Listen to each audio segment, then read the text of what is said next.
So this was actually a video idea given to me by a viewer who commented on a previous video. I just wanted to say thank you, and also to extend the offer that if anyone has video ideas that they would like to see me cover, just feel free to leave comments when you feel like it, because there's some really cool ideas out there that I personally, I guess, haven't thought about that I'm sure other people would like to see. And so stuff like that's always really appreciated.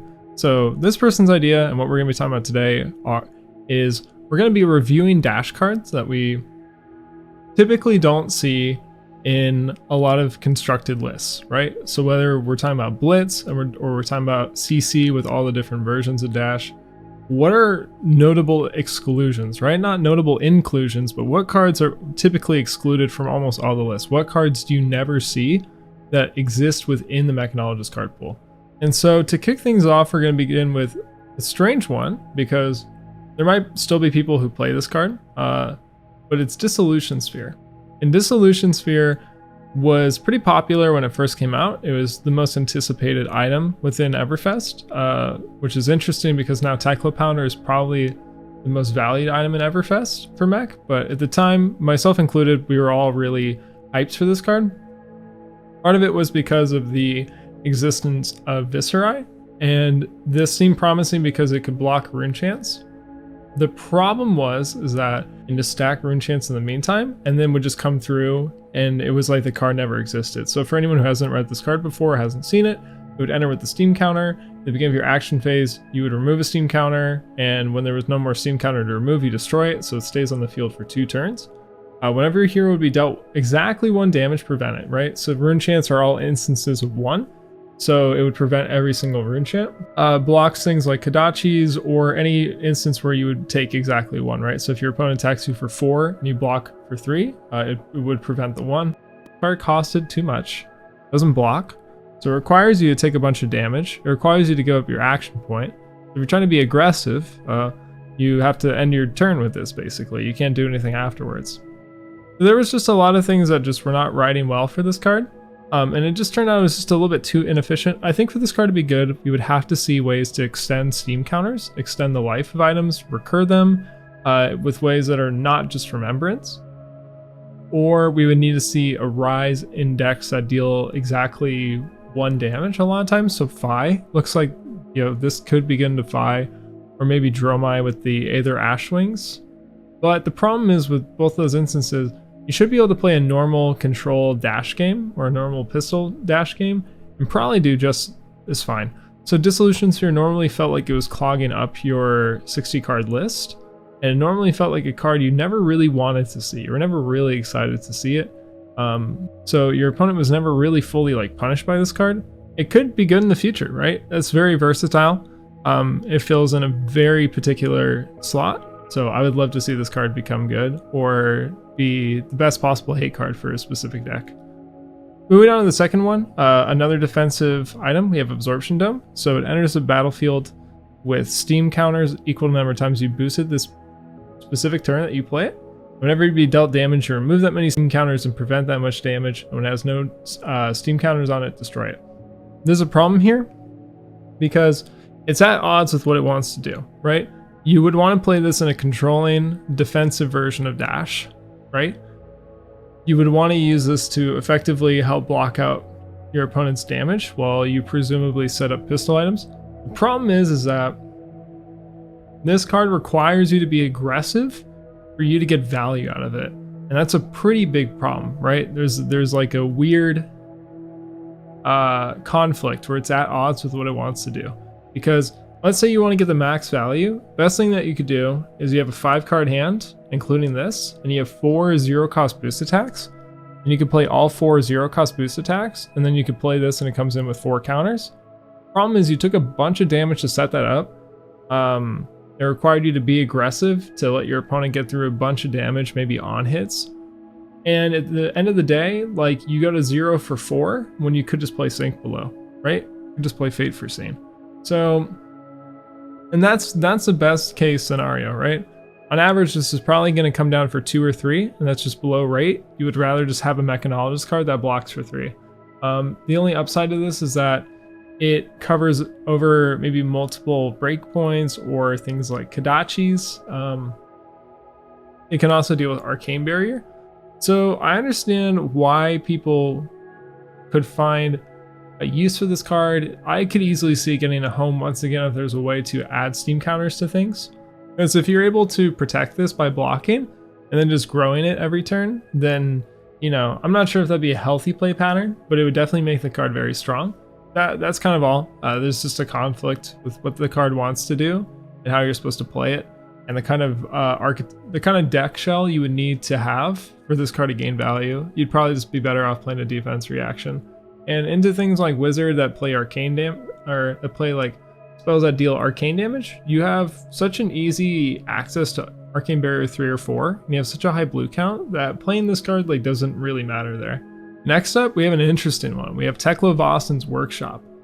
So this one's very, very interesting for a number of reasons, because there's actually 3 colors and all 3 do different things. So we'll start with the red. Opt X, where X is the number of times you boosted this turn, and then you reveal the top card. If it's a Mechanologist item with cost 2 or less put on into the arena.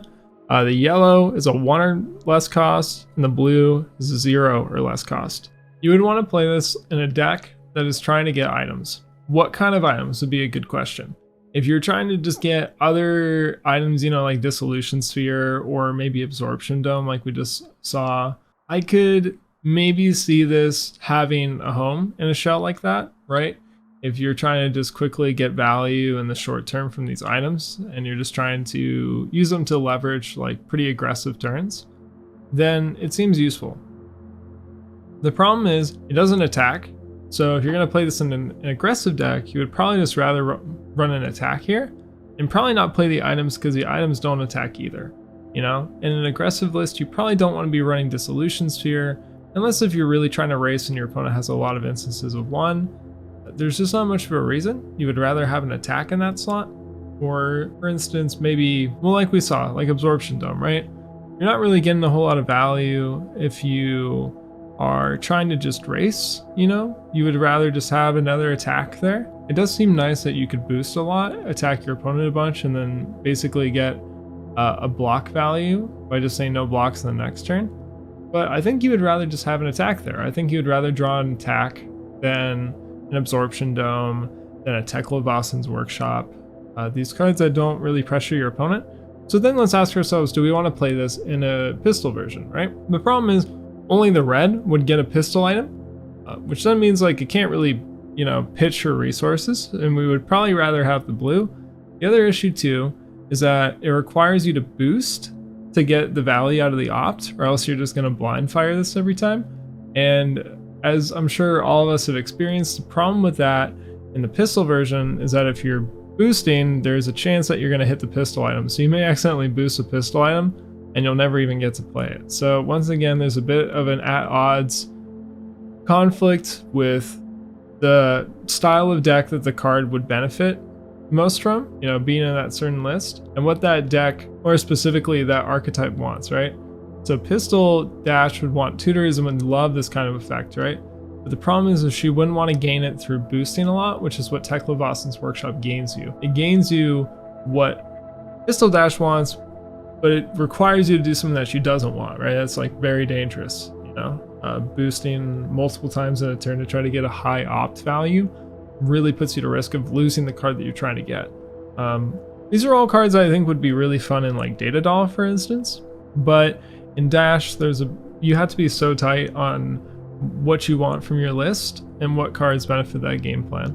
Moving on to probably arguably the most playable one that we might see today. Pour the Mold is really interesting. So we'll start with the red. Put in Mechanologist item with cost 2 or less from your hand into the arena. If you boosted this turn, put an additional steam counter on it. The yellow is a 1 cost and the blue is a 0 cost. So the yellow one's pretty useless. I don't think we're really gonna see any 1 cost Mechanologist items that we're gonna be normally running. Maybe something like Hyperdriver, but you're not gonna really run that. You'd run something like Tecla. So we're looking at mostly the blue and the red. So starting with the red, some really interesting things that are worth noting. You can get a pistol item on the field with Go again, so you don't lose your action point. So you could get Plasma Purifier on the table with the steam counter on it and have Go again, and then you could use it within that same turn. You can play Dissolution Sphere with an additional counter, something we talked about earlier. Yeah, that's pretty much it. I think the two most relevant ones are going to be Dissolution Sphere for 3 turns instead of 2, and a pistol item with Go again, and a steam counter on it. I guess the question is, like, why would you need an extra card to get an item onto the field, right? If you have a blue Pour the Mold, you don't really need it because your item already costs 0, right? If you have this red Pour the Mold, you could just pitch it. If it was one more resource, right, you would just run a yellow, and then you can play the item. So what is exactly the gain that you get from this, right? Well, it's the additional steam counter. On the pistol items, it doesn't matter, you know? I would just rather run a blue here, like Combustible Courier, like High Speed Impact. I'd rather just run a blue that does damage in the late game that I can just pitch to put a counter on something and play an item, right? There's not much of a use for this. The Go again, it does seem nice, and it can feel kind of good into maybe like a matchup like Prism, where you want to be so careful about giving up your action point. Because as soon as you give up your action point, it means you're not clearing an aura, and it means that you give them a priority window to maybe play another aura, right? They could play Genesis. And that's always been the issue, right? I don't want to run items into the Prism matchup, especially if I'm on the pistol control list, right? The pistol mid-range list, however you want to describe it, or however you play it.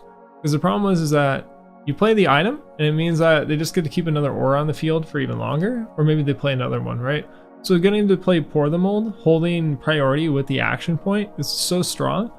So I could definitely see this if you're trying to still play like a pistol game into Prism and you're not just removing them. So if you enjoy that play style and you're worried about giving up your action point, I think red Pour the Mold could easily fit in that slot. But personally for me, I think there's plenty of ways to play around it that don't involve Pour the Mold. The blue one, I actually think the blue one's pretty sweet, just because it's able to give Signal Jammer an additional counter, and it's able to give Tekla an additional counter, assuming you've boosted. So I could easily see this in maybe some more aggressive lists that are really trying to stretch the benefits of Signal Jammer and Tekla specifically. However, the problem is, once again, in the aggressive list, this is a non-attack action. And it's also a card in your hand, right? So that means that normally what you could do is if this was an attack, or if this were just your resource card, you could pitch it for a blue. You could attack with 2 cards out of your hand and then just play the Tekla Core. The problem is this requires itself, right? I think that's the biggest problem, is that your Tekla Core essentially costs 3 and a card, right? Because you have to play this card to then play your Tekla Core, right? A card that already costs 0. So whereas before you could play like a 2-card hand, this one basically only lets you play a 1-card hand, right? Assuming you have 4 cards and you're on an aggressive list, because you would play 1 card, pitching it, and then you need to keep Pour the Mold and Tekla Core. I think this is a card that's good if you're ahead, and it's not very good if you're behind, but at least if you're behind, you can block with it. So, you know, I think it's worth probably exploring a little bit. Next up, we have a really interesting one. We have Aethersync. Now, there's probably a lot of you that didn't even know that this card existed, and that's okay. It doesn't seem very good, but we can figure out why. So it's a yellow, costs 1. It enters the arena with a steam counter on it. And then for 1, if there's no steam counter on Aethersync, we can put a steam counter on it and go again. We can remove a steam counter, and it gains Arcane Barrier 2 until end of turn. So the reason why this card is not good is it does not block. It costs 1, gives up your action point, doesn't really do anything except give you Arcane Barrier 2, which Dash already has insanely easy access to, with Achilles Accelerator already having Arcane Barrier 1 and Visiatronic Model I having Arcane Barrier 2. There's no reason for you to need more Arcane Barrier in a deck that can already pack Arcane Barrier 4 extremely easily, including Null Rune Gloves. You don't need Arcane Barrier 6. And you definitely don't need to run an item to get Arcane Barrier 6, right? This is going to be 1 to 3 slots of your deck that now no longer blocks. I don't know what deck you would run this into. I think that's the other thing too. I don't know what strategy you need this 2 Arcane Barrier attached to this conditional item that then requires you to load a steam counter. If you're going to say Kano, Arcane Barrier 4 is fine. You can pressure Kano really easily. It's a favorite matchup for you. You have a blue density that's really high, and you have a lot of raw damage, so you're able just to race them to 30 very quickly. So there's just kind of there's no home for this, right? There's no deck that requires you to run this, right?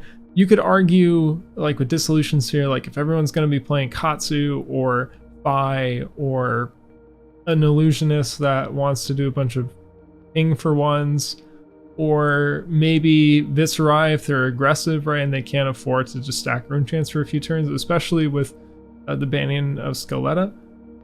You can make arguments for all those, right? Now they might not be good, you may never run them, but you can make an argument for like this matchup really needs this card. Aethersync does not feel like that, right? The only matchup you can argue it for is Kano, where you're already doing fine. You don't really need this when you can already pack Arcane Barrier 4. You don't need to clock up your deck with this. It just feels like overkill into a matchup you're already favored into. So yeah, Aethersync is crazy. I kind of wish that maybe they just had a card that had Arcane Barrier on it. It's strange that this has such a cost to gain the Arcane Barrier. I think if it was just a static Arcane Barrier 2, I think you could actually run it into Kano, and then you could have like Arcane Barrier 6, which would be really crazy. But it may make that matchup too polarizing. But I think if you're really concerned about Kano, you could try running 1 in your sideboard, and then that could just be your starting item, and you just have Arcane Barrier 6 for the whole game. But it is difficult because you are sacrificing a lot. Next up, we have Convection Amplifier. It enters with 2 steam counters, and then when it has no more steam counters, it's destroyed. You can remove a steam counter, and the next attack action card you play this turn gains Dominate. Go again. What's very interesting about this card is that it's not a once per turn action. You could give Dominate for the first 2 attacks you start the game with, right? So that's pretty fascinating. It also costs 0. Really good. I think that this is the card that could have a lot of potential. I think if Dash gains more on hits, or she gains cards that have relevant on-hit triggers, then this card could actually be pretty solid. I mean, even now, it's actually not bad, because it can give Command and Conquer Dominate. It doesn't specifically say Mechanologist cards. So you can play this in a deck and give 2 Command and Conquers Dominate, right? And then with Goliath Gauntlet, you could give them 8 with Dominate. Of course, the only problem is that it's an item, it doesn't block, it's not an attack, it doesn't pitch very well, it's a red. But I think if there's ever a build with Dash, when we get more cards, that cares about on hits, that cares about things actually connecting on the chain, I could easily see this card becoming pretty good, right? You can tutor it off of Spark of Genius for 0, and you can use both in 1 turn, which I actually think is really nice. It's not a restriction. I think that's pretty fascinating, because most of these would be like once per turn actions, but the fact that you could just immediately cash in the entire item all at once, not really something you see on anything else, right? So that's pretty interesting. I would maybe keep an eye on this card in the future. Next up, we have Cognition Notes. Very interesting one. So you can put a steam counter on it, and then a once per turn attack reaction, you can remove a steam counter and target attack gains if this hits, put it on the bottom of the deck. So basically, you can give any attack card the same recursion effect as Overloop. On surface value, sort of, this seems like a pretty good anti-fatigue card. The problem is that the pistol version of Dash is already an anti-fatigue deck, because your deck gets better as the game goes on, because you start drawing more blues, your pistol items are all set up, so you're actually in a better spot than you were probably at the beginning of the game. So this leans us more towards a boost version of Dash. I don't really think that she needs to take the off turn to then try to set up things back in the deck, right? In Boost Dash, you're asking them to give up a card and an action point. Boost Dash would rather be closing the chain, attacking with a pistol, or maybe like Payload or Overblast. I can't imagine Dash wanting to play Cognition Nodes. This card only seems relevant into decks where you think you're at risk to fatigue, which is going to be maybe something like Prism or Oldhim, and unfortunately, if you're playing Boost Dash, those matchups are already going to be tough for you. Prism you can easily kind of burst through with the amount of non-blocks they have in 2 blocks. If you're playing against Oldhim, it's unfortunate, but if you're on the boost version of Dash, I think you lose anyway. They're not letting those cards hit. I think if it just put the card back in the bottom regardless if it hit or not, then maybe we would see a more playable card here. The fact that it has to hit means that the decks are trying to fatigue you.